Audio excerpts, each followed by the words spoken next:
ได้มาเจอน้องเนื้อทองผู้งามโสภีหัวใจอายนี้ลงหาเจ้าแล้วหูบ่เห็นน้องขายเบียร์เสิร์ฟเบียร์ให้แขกในงานสายตาก็หวานหอยยิ้มนั้นงามกระโดสร้างมีเสน่ห์แท้เด้แม่นวลละออมีแฟนแล้วบ่อยากขอเคียงคู่น้องคานลำวงคืนนี้ขอจองจากรอบเด้อสาวฟ้อนกาผู้บ่าวคนที่ขาดหักมานานบ่มีสาวใดหัวใจยังว่างจอมควรมาฟ้อนนำกัน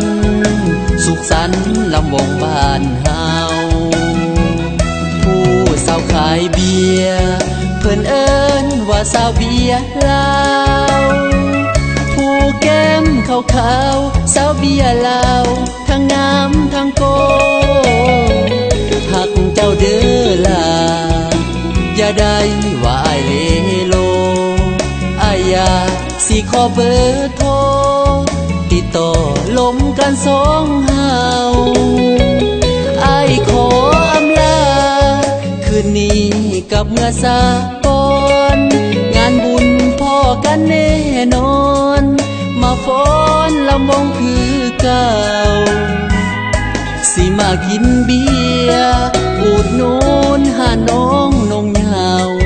หัวใจอายลงหักเจ้าเด้อผู้สาวเบียร์ลาว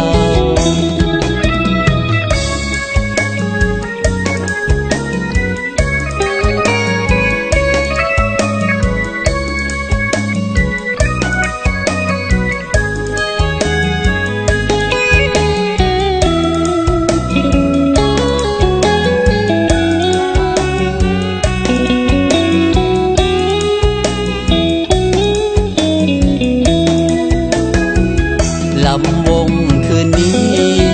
ขอจองจากรอบเด้อสาวฟ้อนกาผู้บ่าว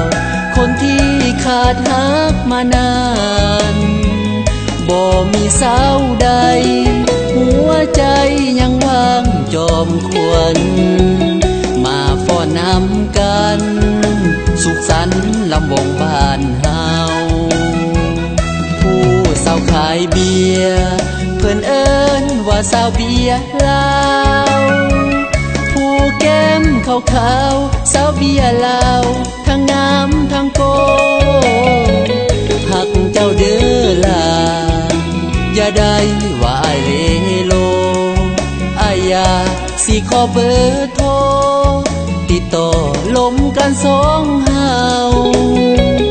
อายขออำลาคืนนี้กับเมื่อสาก่อน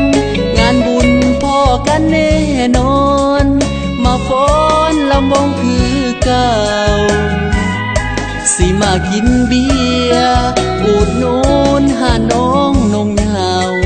หัวใจอายลงหักเจ้าเด้อผู้สาวเบียร์ลาว